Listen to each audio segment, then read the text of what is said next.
Hola, ¿qué tal? Les doy la bienvenida a esta edición especial de Conexión Global con algunas de las noticias internacionales de estos últimos días. Y vamos a partir en Bolivia, donde Rodrigo Paz fue elegido como nuevo presidente del país. El senador de centro derecha asumirá su cargo el próximo 8 de noviembre, dejando atrás así 20 años de gobiernos de izquierda liderados por el MAS. La nota es de Maximiliano Araya. Señoras y señores, el presidente electo de Bolivia, Rodrigo Paz Pereira.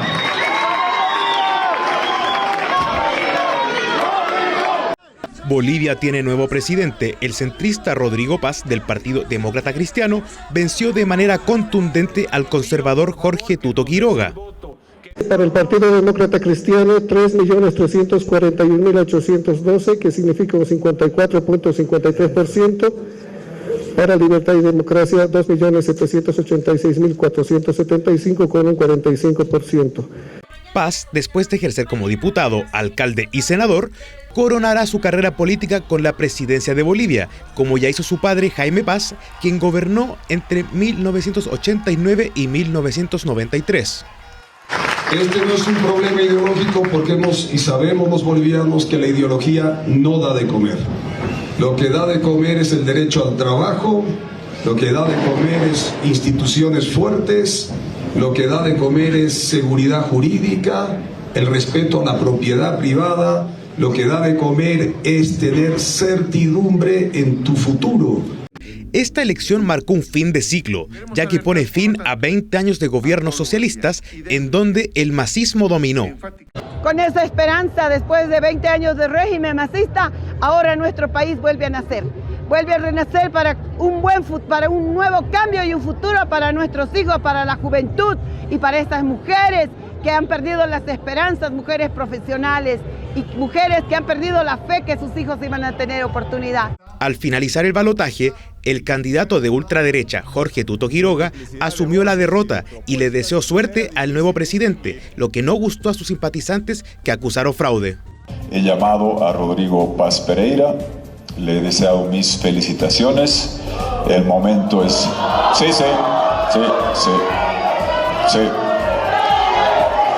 No, por favor, yo entiendo el dolor que nos embarga. Créanme que si tuviésemos una evidencia sistémica, la pondríamos sobre la mesa. El tema central de las campañas fue la crisis económica que afecta a Bolivia y que ha hecho que el crecimiento del país descienda por primera vez en casi 40 años. No puedo decir que me siento segura. Cualquier cosa, tristemente, puede pasar en mi país. Estamos en Bolivia. Tenemos que estar listos para todo. A eso se le suma la escasez de combustible, la falta de dólares y una inflación que supera el 23% interanual. Estoy esperando que se arreglar las cosas, que haya gas, gasolina, diésel, no hay nada, ni para comprar para hacer arar. En busca de enfrentar la crisis económica, Paz habló de impulsar el capitalismo para todos, con créditos y facilidades tributarias, descentralizar el Estado para que el presupuesto público fluya a todos los departamentos bolivianos y abrir Bolivia al resto del mundo, especialmente en el continente americano. Y la necesidad urgente de poder sacar la patria adelante. Estamos coordinando de la mejor manera que llegue ese tan necesario hidrocarburo vinculado a la gasolina y al diésel. Ustedes saben que parte de la crítica dura que hemos hecho a los 20 años del MAS es que geopolíticamente y geoeconómicamente Bolivia hoy día no tiene un peso específico en el ámbito internacional. Felicito al presidente electo de Bolivia, Rodrigo Paz, por su triunfo en las elecciones y a todo el pueblo boliviano por su participación democrática en las urnas. Desde Chile, reafirmamos nuestro compromiso con el fortalecimiento de la cooperación y el trabajo conjunto entre países hermanos por el beneficio de nuestros pueblos. El presidente de la República, Gabriel Boric, ya se dirigió al presidente electo felicitándolo. Con estos resultados, Paz comenzará a ejercer su cargo el 8 de noviembre, en donde gobernará durante un periodo de 5 años. El secretario de Defensa de Estados Unidos confirmó ataques militares contra 2 barcos distintos en el Pacífico Oriental. Las autoridades informaron que 2 personas murieron en el primer ataque y otras 3 en el segundo. Eso suma una decena de ataques conocidos de parte del ejército estadounidense contra supuestas lanchas de narcotráfico. CNN viajó a Ecuador para intentar encontrar a una de las pocas personas que sobrevivieron a uno de estos ataques. Veamos. En este pequeño pueblo costero de Ecuador, casi todos conocen a alguien que se fue a trabajar y nunca regresó. ¿Dormí aquí? Sí, él dormía aquí en este cuarto, son sus cosas. Aquí está toda la ropa de su hermano Andrés, el colchón donde dormía hasta hace un año. Ella dice que él estaba desesperado por dinero, preocupado por mantener a sus 6 hijos y que dijo que necesitaba trabajar. Y como muchos en este pequeño pueblo costero, él es pescador. Lo extraño es que dejó todas sus herramientas de pesca. Ella dice que es una buena persona que solo trataba de salir adelante. El presidente Trump dice que su hermano es un terrorista.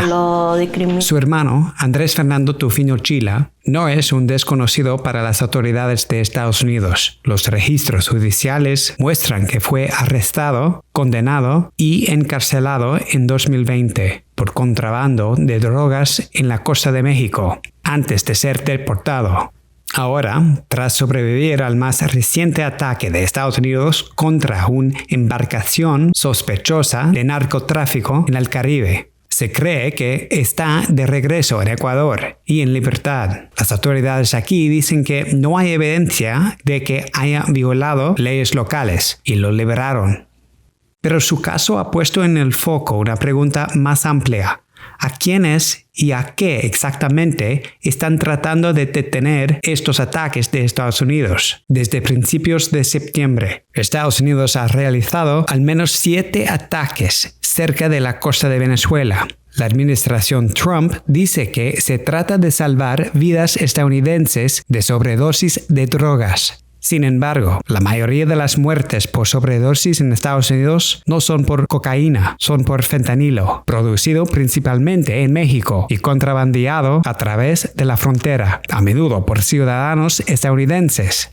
No está claro exactamente dónde ha estado apuntado Estados Unidos contra embarcaciones sospechosas de traficar drogas, pero nuestro análisis de datos de vuelos militares estadounidenses muestra decenas de vuelos de vigilancia justo al norte de Venezuela, en el Caribe, lejos de las costas de Ecuador, donde la cocaína proveniente de Colombia al norte y de Perú al sur fluye antes de salir al mar, usando a Ecuador como punto de tránsito hacia el Pacífico. Así es como cerca del 70% del suministro mundial de cocaína llega a Estados Unidos y Europa. Y los traficantes, los que se arriesgan en el mar, en su mayoría no son miembros de carteles, son pescadores, a menudo considerados desechables por las bandas que los controlan.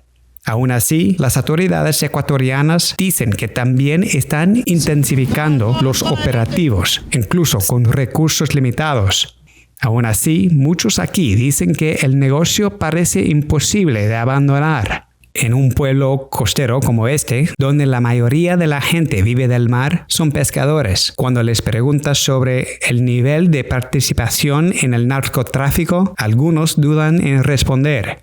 Dice que probablemente entre el 25 y el 30% trabaja en actividades ilegales de contrabando de drogas. Algunos dicen que no tienen otra opción. En 2023, las bandas emboscaron un pueblo pesquero en el norte, atacando a quienes se negaron a pagar extorsión. 9 muertos, decenas de heridos. Otros dicen que el dinero hace que valga la pena el riesgo.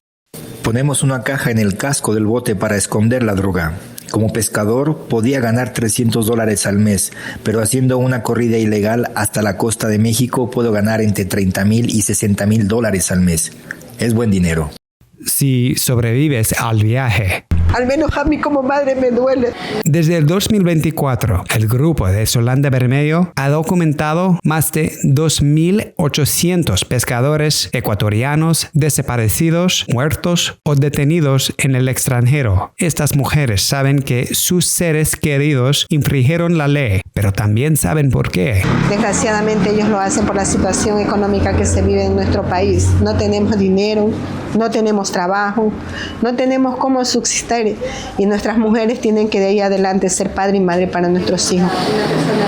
Mientras los ataques de Estados Unidos continúan lejos de estas cosas, los atrapados en el fuego cruzado rara vez son líderes de carteles, sino los hombres que asumen el riesgo por ellos. Quiero hablar con él. Dice que realmente quiere hablar con su hermano, Andrés. Está agradecida de que al menos esté vivo, especialmente considerando que sus otros 2 hermanos están en prisión, uno aquí en Ecuador y el otro en Estados Unidos, ambos también acusados de ser pescadores convertidos en traficantes. David Colver, CNN, Guayaquil, Ecuador.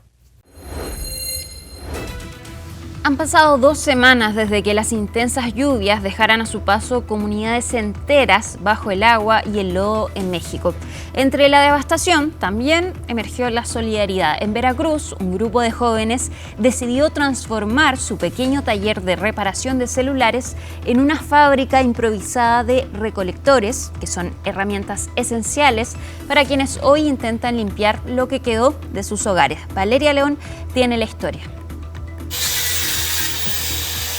De la emergencia por las inundaciones en México, la solidaridad ha salido a flote. Ante la urgente necesidad de limpieza, estos jóvenes de Poza Rica, Veracruz, convirtieron su negocio de reparación de celulares en un taller para construir recolectores. Una herramienta útil que es donada para sacar el lodo de las casas. Realmente los hicimos improvisados con pedacería que teníamos ahí guardada para apoyar a algunos vecinos. Aarón Flores comenzó a elaborarlos para su familia y vecinos, pero rápido se corrió la voz y ahora hasta su negocio llegan miles para conseguir una pieza. Me parece bien que estén apoyando. El primer día con los donativos que empezamos fueron como 250, el segundo día fueron como más de 1000 piezas. El día de ayer realmente ya no tuvimos noción, pero yo creo que sí vamos más como para 3000 piezas, 2500 más o menos. Esta iniciativa subsiste de donaciones para adquirir más materiales y Beatriz es una de las voluntarias que los elabora. Las pijas realmente son estas. Si alguien tiene de la medida, es 6x1, ya no encontramos 6x1, ya los agotamos. Para crearlas reutilizan pedazos de madera y con un taladro unen las piezas en este resistente recolector que se otorga de manera gratuita. Esta bendición que nos está haciendo estos jóvenes, porque estamos atrasados con la limpieza, con el lodo desde el sábado pasado, entonces es demasiado lodo lo que estamos sacando, porque fue en la colonia Morelos, que es una de las más afectadas, y estos son prácticos para el lodo, precisamente porque jalan, porque está gruesa, es una capa gruesa de lodo. Es increíble que esta vez trajo más lodo. Hasta allá atrás. Las condiciones insalubres han generado temor por las enfermedades. El gobierno federal desplegó brigadas médicas de vacunación con más de 49,000 vacunas aplicadas a pobladores en los 5 estados afectados. Muchas vacunas contra tétanos, por ejemplo, pero no solo esas, sino otras vacunas también contra la influenza, contra el neumococo, en fin, otras vacunas que se están aplicando en esta zona. Desde el 11 al 19 de octubre, un total de 1.708 pacientes fueron hospitalizados, de los cuales 109 se han dado de alta, según informó la Secretaría de Salud. Aún quedan 112 municipios incomunicados de los 288 iniciales. Y mientras los trabajos por parte del gobierno avanzan, las iniciativas ciudadanas acompañan la recomposición de comunidades que quedaron bajo el lodo. Valeria León, CNN, Ciudad de México.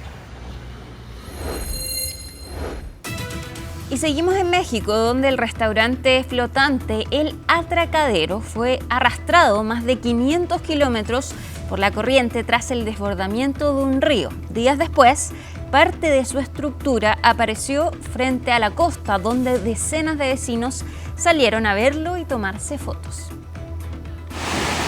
Un restaurante flotante viajó más de 500 kilómetros desde Tuxpan, al norte de Veracruz, hasta las costas de Coatzacoalcos, en el sur del estado, confirmaron autoridades de Protección Civil. Si es que lo vieron en Tuxpan y ahorita lo encontramos aquí en Coatzacoalcos, ¿no? El atracadero, ubicado a orillas del río Tuxpan, fue arrastrado por las inundaciones del pasado 10 de octubre. El lugar estaba fuera de servicio desde hacía al menos un año, según usuarios de las redes sociales.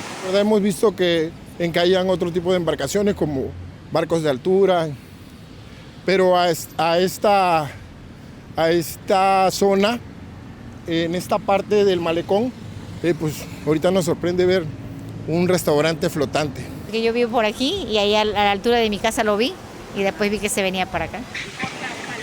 Protección Civil dijo a CNN que colocó un anuncio para pedir a los visitantes que no intenten subirse a la estructura. Por ahora, las autoridades dijeron que no tienen planes para retirar.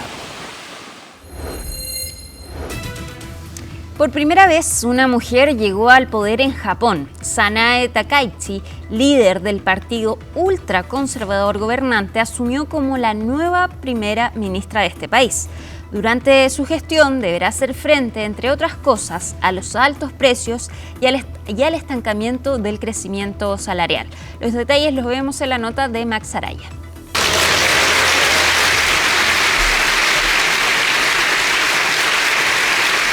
Este martes fue un día histórico en Japón.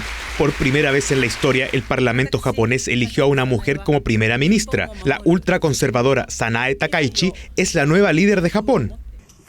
Estoy firmemente decidida a construir una economía japonesa fuerte y a proteger los intereses nacionales de Japón a través de la diplomacia y la seguridad.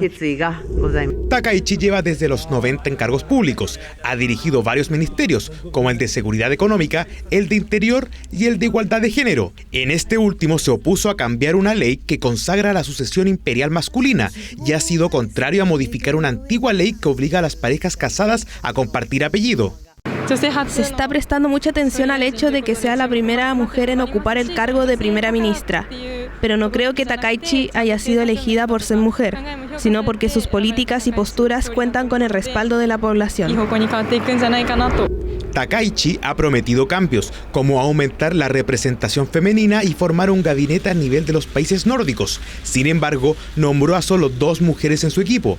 Takaichi no destaca por ser una defensora de las políticas feministas, siguiendo los pasos de su referente Margaret Thatcher. Creo que el hecho de que se haya elegido a una mujer es sin duda un hito en Japón. No espero que se produzcan cambios radicales bajo su mandato. De hecho, en el pasado hemos visto cómo en otros países se elegían mujeres conservadoras que en realidad hacían muy poco por los derechos de las mujeres. Me viene a la mente Margaret Thatcher, una política que en sus 11 años en el gobierno no promovió a las mujeres a puestos de alto nivel dentro de su administración. Por lo tanto, no espero que Takaichi marque una gran diferencia en realidad. Algunas de sus posturas radicales, como su visión agresiva sobre China, podrían complicar las relaciones regionales de Japón. Hemos notado los resultados electorales. Se trata de un asunto interno de Japón. China y Japón son vecinos cercanos. La postura fundamental de China sobre las relaciones entre ambos países ha sido consistente y clara. Esperamos que Japón colabore con China en la misma dirección.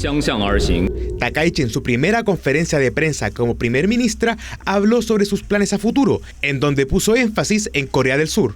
Me gustaría que Japón y Corea del Sur desarrollaran una relación estable y orientada al futuro. Espero poder mantener conversaciones con el presidente. Me encanta la comida coreana, utilizo cosméticos coreanos, veo telenovelas coreanas y si en el futuro se presenta la oportunidad de conocer al presidente, la aprovecharé con mucho gusto.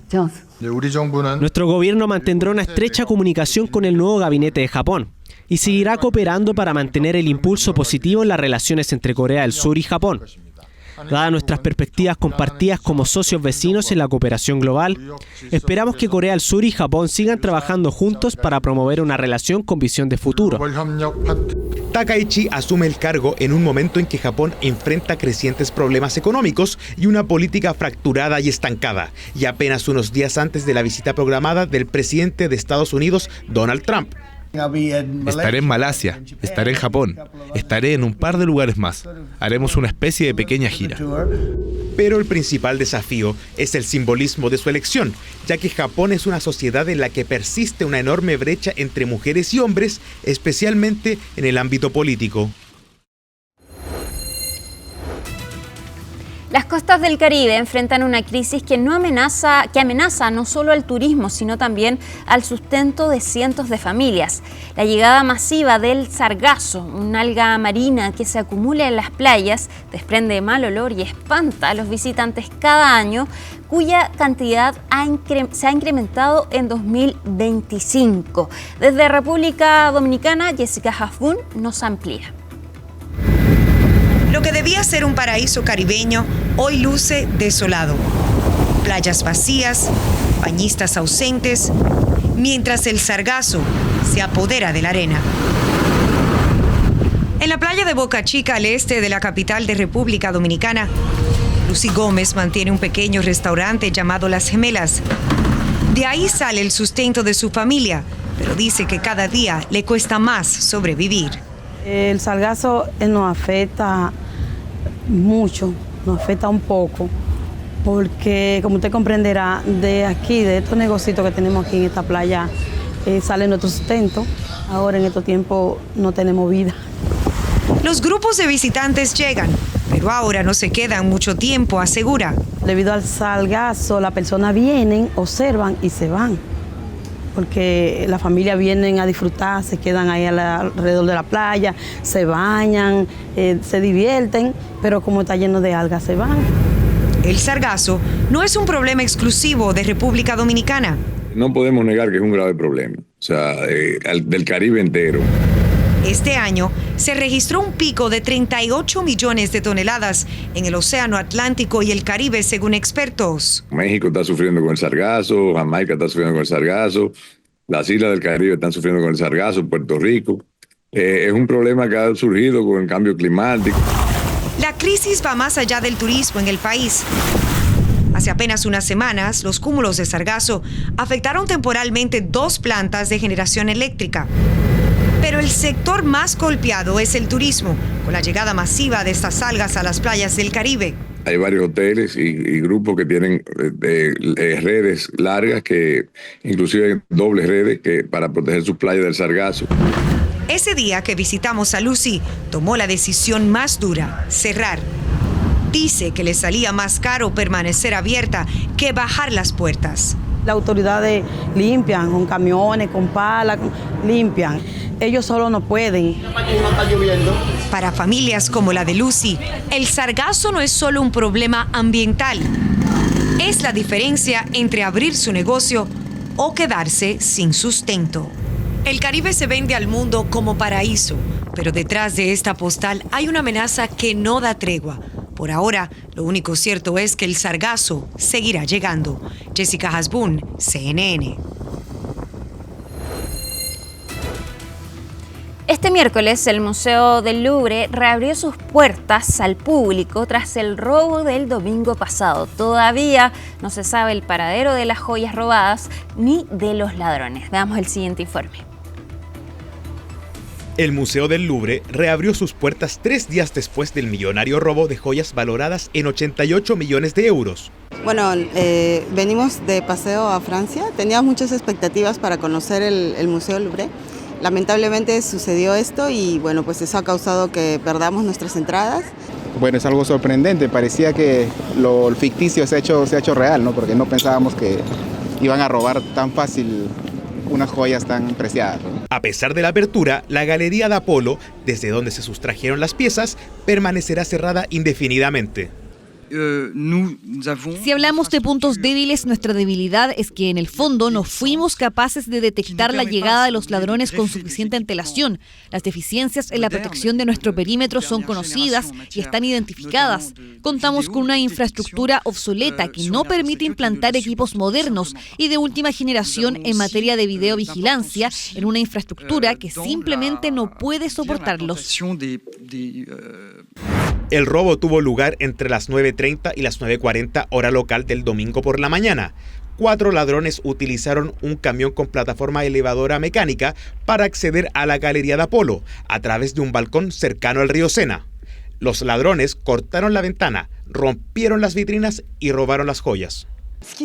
Lo que ocurrió el domingo en el Museo del Louvre es una herida, y es una herida para todos nosotros. ¿Por qué?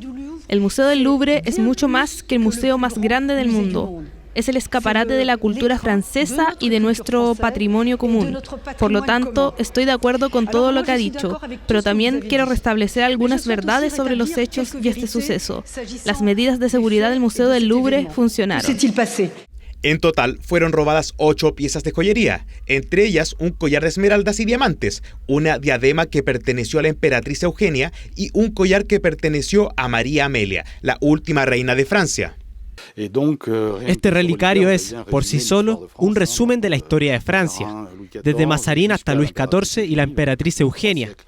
Casi 3 siglos de historia se concentran en este relicario, porque, más allá de las joyas, se trata de piezas de la historia de Francia que, lamentablemente, fueron robadas y que esperamos que sean recuperadas.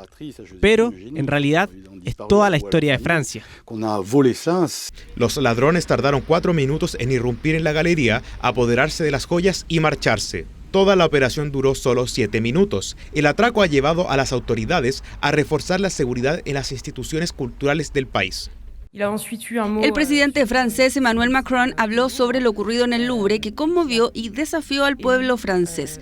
Elogió la actuación de la ministra de Cultura y del ministro del Interior e hizo un llamado a la calma. Se están llevando a cabo investigaciones administrativas por un lado y judiciales por otro, que arrojarán pleno esclarecimiento de lo sucedido. También indicó que se estaban implementando medidas para asegurar el Louvre y solicitó una aceleración de estas medidas, cuya propuesta se espera para la próxima semana. La investigación sigue en proceso, pero todavía no se sabe el paradero de las joyas. Sin embargo, las autoridades recuperaron la corona de la emperatriz Eugenia, la que se cree que se les cayó a los ladrones mientras subían. Llegamos así hasta el final de Conexión Global de fin de semana. Por supuesto, síganse en CNN Chile y que tengan una muy buena semana. Que estén bien. Chao.